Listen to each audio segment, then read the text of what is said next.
पण मला एक कळत नाहीये, हा प्रतीक घरी काय येणार आहे? त्याच्या डोक्यात नक्की काय विचार आहेत? सर फार चांगले गृहस्थ आहेत सुधाकर पंडित, पण कसे काय या जाळ्यात अडकले कोणास ठाऊक. त्यांची निर्दोष मुक्तता झाली आहे ना केसमधून.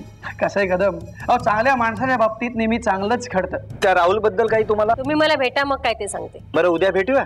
उद्या नाही, आज. लहान बहिणीशी लग्न करून तिच्या मोठ्या बहिणीवर नजर ठेवणाऱ्या माणसाला कसं माफ करू मी? हे बघ, आपल्या लग्नाआधी मी माधुरीशी लग्न करण्याचा चंग बांधला होता, पण आपलं लग्न झाल्यानंतर मी तिच्याकडे कधीही त्या नजरेनं पाहिलेलं नाही. किती खोटं बोलणार आहेस प्रतीक? लग्नाआधी तू कधीच सांगितलं नाहीस. कशाबद्दल? तुला माझ्याशी लग्न करायचं होतं ते. तुझ्या डोक्यात असं काही चाललंय हे आधीच माहिती असतं तर. आपल्या समीरला त्यांची मुलगी पसंत आहे की नाही, किंवा त्यांच्या मुलीला म्हणजे ज्योतीला आपला समीर कसा काय वाटेल वगैरे गोष्टी. समीर मध्ये असं काय कमी आहे की कोणी त्याला नापसंत करावं? तिने आमचं सगळं फोनवरचं बोलणं ऐकलंय. म्हणजे तिला बाजारात विकून आलात की काय तुम्ही? मी तिला मारलं. म्हणजे गोरेगाव पोलिसांना जी लहान मुलीची डेड बॉडी सापडली ती दिवाकर गाडगेळची मुलगी जागृती होती.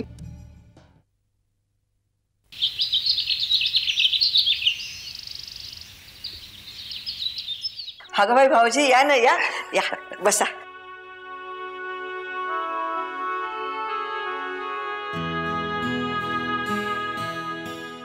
बसा ना, बसा. अरे बापरे, काय हो, काय तब्येत नाही बरी? बरी आहे, एकदम छान, मजेत. बरं, काय सुधाकरचा काय फोन वगैरे? हो, आला होता ना, कालच आला होता फोन. वा वा, काय म्हणते? सॉरी, तिकडे त्यांना वेळ नाहीये, कामात आहे, जसं सांगत होते. पण वहिनी, तुम्हाला सांगतो, या सर्व प्रकरणातून सुधाकर निर्दोष सुटला ना, ते फार बरं झालं. हो ना, नाही तर बघा ना, काही न करता त्याच्या निष्कलंक आयुष्याला एक डाग लागून राहिला असता. हो ना, त्याने अगदी आयुष्यभर मनाला लावून घेतला असतो. तुम्हाला सांगतो वहिनी, सुधाकरला लहानपणापासून ओळखतो मी. असाच होता शाळेत पण. म्हणजे आमच्या वर्गात सत्यवादी, खरा आणि स्पष्ट वक्ता कोण? तो सुधाकर. संपूर्ण शाळेत याच्या सत्यवादीपणाचे उदाहरण द्यायचे.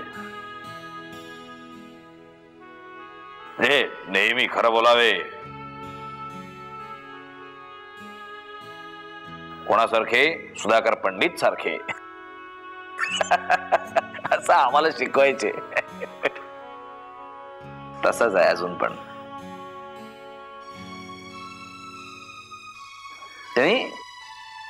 त्यांनी हा सच्चेपणा, सत्यवादीपणा हा टिकून ठेवला ना, म्हणून जिंकला वहिनी तो.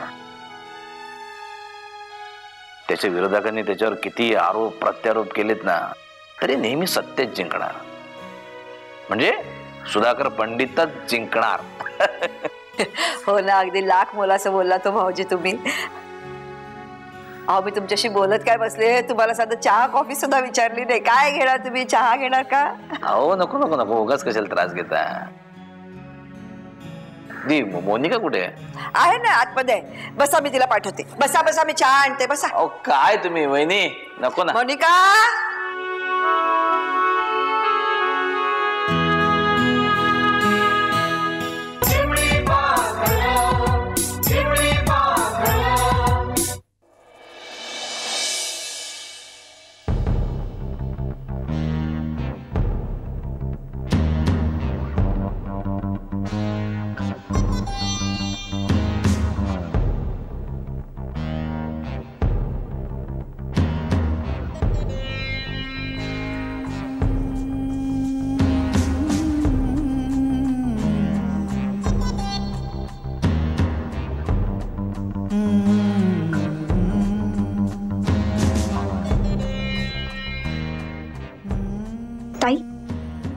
माणसाशी तोंडावर कसं ग खोटं बोलू शकतात?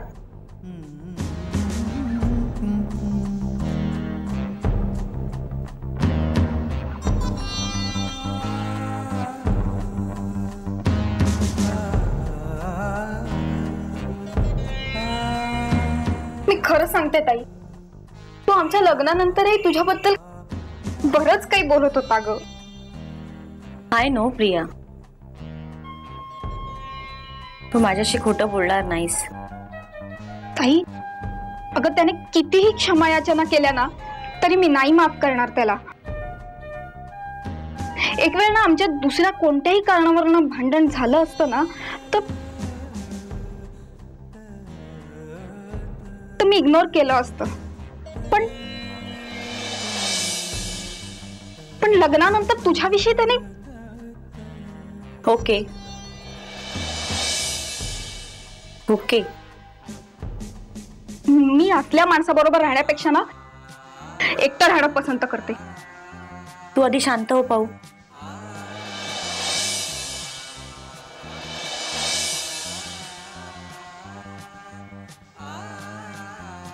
यापुढे काय करायचं ठरवलंस? वकिलांकडे गेले होते. डिवोर्सचे पेपर येतील आता. पण मला असं वाटतं प्रिया की डिवोर्स घेण्याआधी तू पुन्हा एकदा विचार करावास. कम ऑन ताई, अगं विचार करण्यासारखं त्याने काही ठेवलंय का? हो, तेही खरंय म्हणा.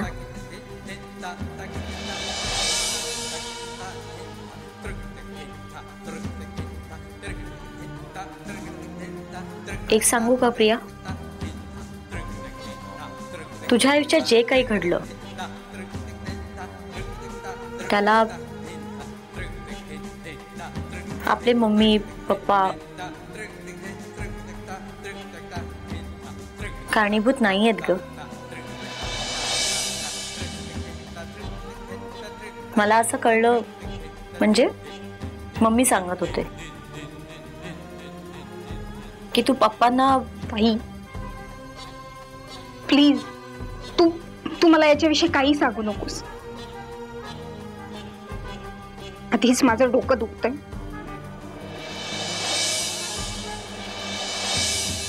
अगं प्रिया, अगं मी बोलते ना तुझ्याशी.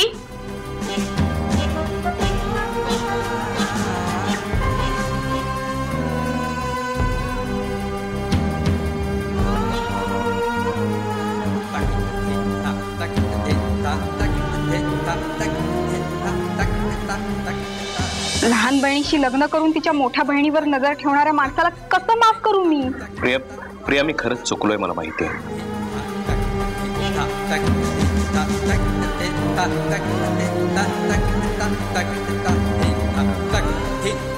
हे बघ, आपल्या लग्नाआधी मी माधुरीशी लग्न करण्याचा चंग बांधला होता. पण आपलं लग्न झाल्यानंतर मी तिच्याकडे कधीही त्या नजरेनं पाहिलेलं नाही. खोटं, साप खोटं. किती खोटं बोलणार आहेस प्रतीक?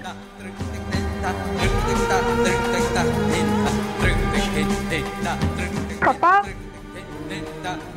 लग्नानंतरही माधुरीताईबद्दल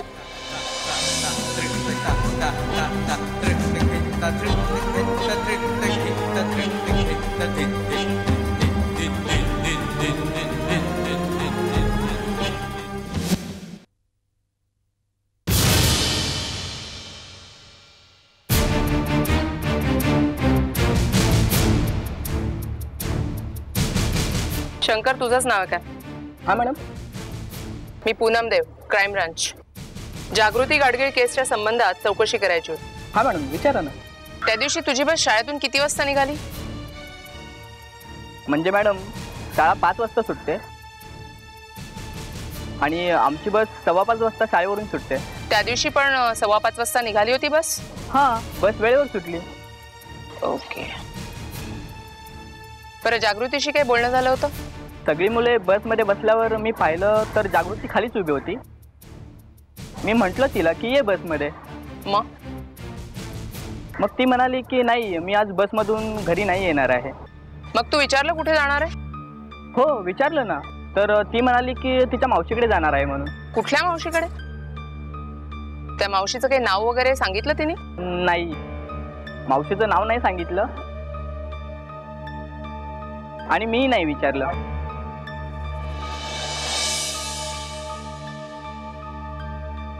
हा मॅडम, मलाही असं वाटतं की मी तिला असं एकटीला जाऊ द्यायला नाही पाहिजे होतं.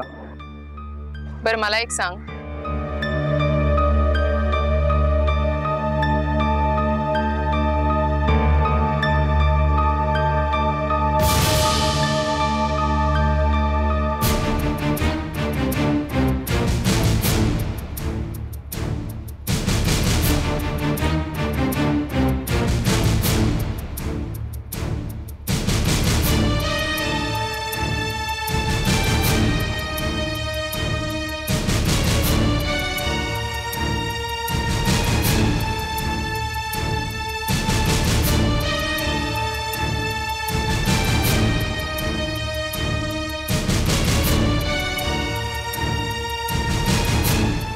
बरं ठीक आहे शंकर, हे बघ आम्हाला जर काही मदत लागली तर तुला पोलीस स्टेशनला यावं लागेल. हां चालेल ना मॅडम. ठीक आहे, येते मी.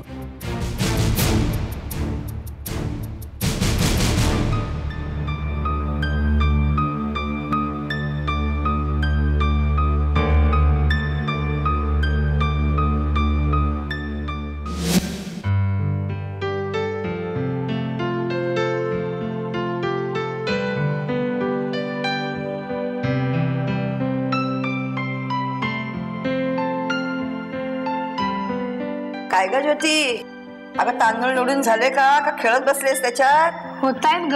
आणखीन काही काम आहे का? नाही काम नाही आहे, पण पणशीकर साहेब येणार आहेत. कधी? रविवारी.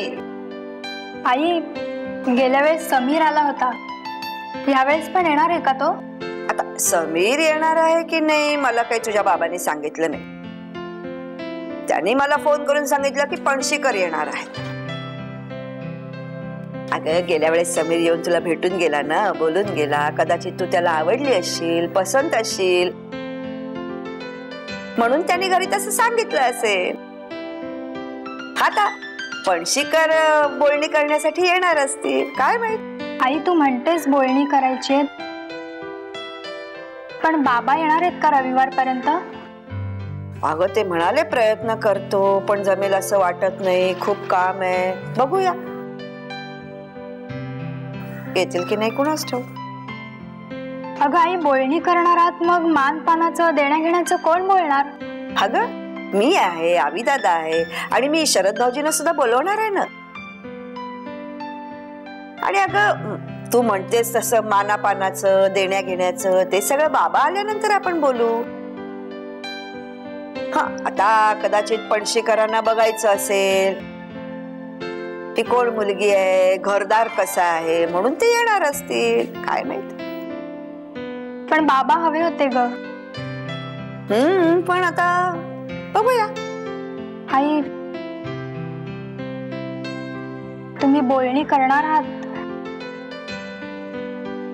पण मला एवढ्यात लग्न नाही करावं असं वाटत. ए ज्योती, असं चालणार नाही. अगं कित्येक दिवस ते पणशीकर तुला बघायला येणार म्हणून सांगत होते, तो समीर येऊन बघून गेला, मग त्यावेळेला का नाही असं सांगितलंस? आता असं बोललेलं चालणार नाही. आता तो समीर तुला कसा वाटतो, आवडला की नाही, हे सगळं तू मला नंतर सांग. नीट विचार करून सांग, कळलं? अगं बाई, मी बोलत काय बसली, भाजी ठेवली तिकडे.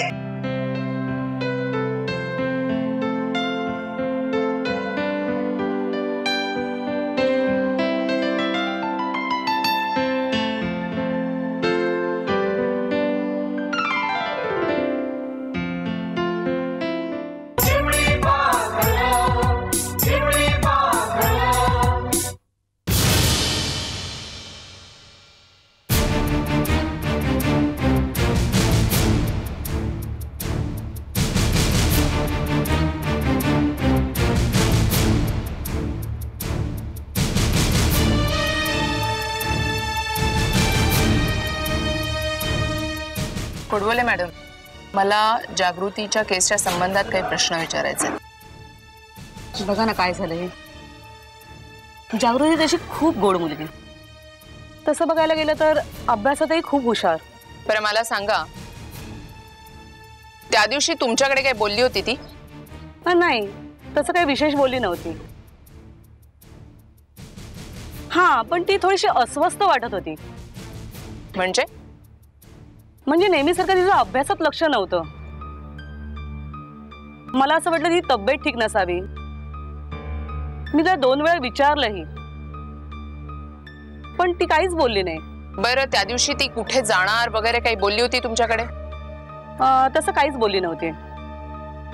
मग तिला कुणासोबत जाताना वगैरे पाहिलं?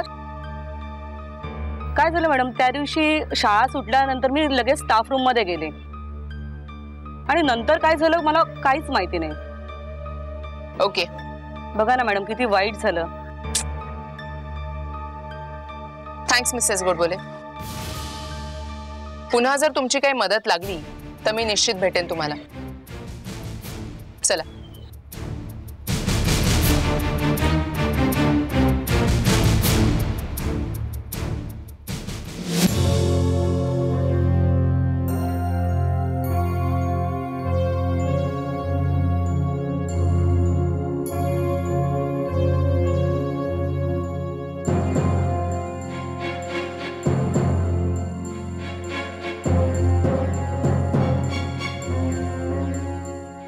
हवी, तू इतका सॉफ्टली कसा रिॲक्ट होऊ शकतोस?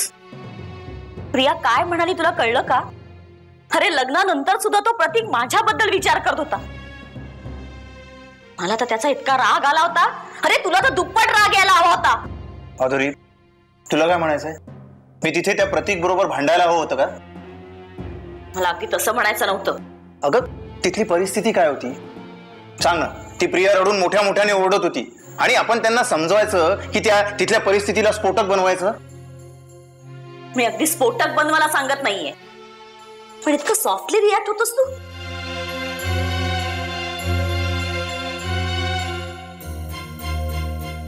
माधुरी, अगं मला सांग, प्रियाची परिस्थिती किती नाजूक आहे आणि ती परिस्थिती बिघडण्यापेक्षा कॉम्प्रोमाइज होतं की नाही हे बघूया ना आपण. कॉम्प्रोमाइज? आणि त्या प्रतीक बरोबर? तुझं डोकं फिरलंय का रे? अरे असा विचार करणाऱ्या माणसाबरोबर कॉम्प्रोमाइज शक्यच नाही. प्रियाने काय निर्णय घेतलाय? काय निर्णय घेणार? ती डिवोर्स घेते. वकिलाबरोबर बोलणंही झालंय. अच्छा, म्हणजे आता निर्णय घेतलाच आहे तर पुढे काय बोलणार? पण माधुरी, तिला एक सांग, पुन्हा विचार कर म्हणा.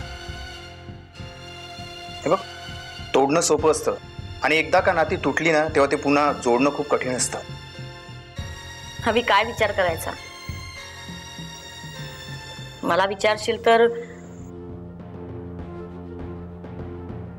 डिवोर्स हेच योग्य. माधुरी,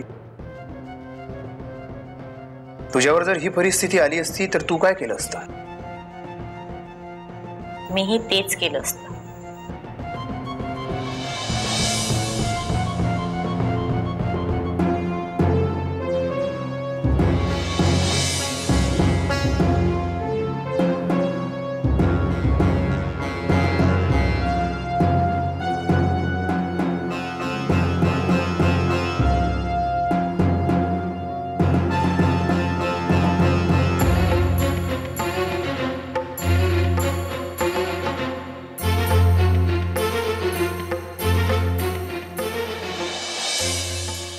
प्रिया बोलते ना ते पटतं बघ मला.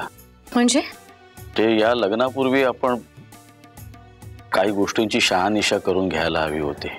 म्हणजे हा प्रतीक काय करतो, कुठे राहतो, तो काय जे बोलतो ते खरं आहे का, या सर्व गोष्टींची एकदा शहानिशा करायला हवी होती. मुलीचा बाप आहे तो, म्हणजे पाहुणे आल्यावर सरबराई कोण करणार त्यांची? भाऊजी, मी काय म्हणते, तुम्हाला रविवारी वेळ आहे का? म्हणजे तुम्हाला यायला जमेल का? मला काय काम आहे, मी येईलच. सकाळची पहाट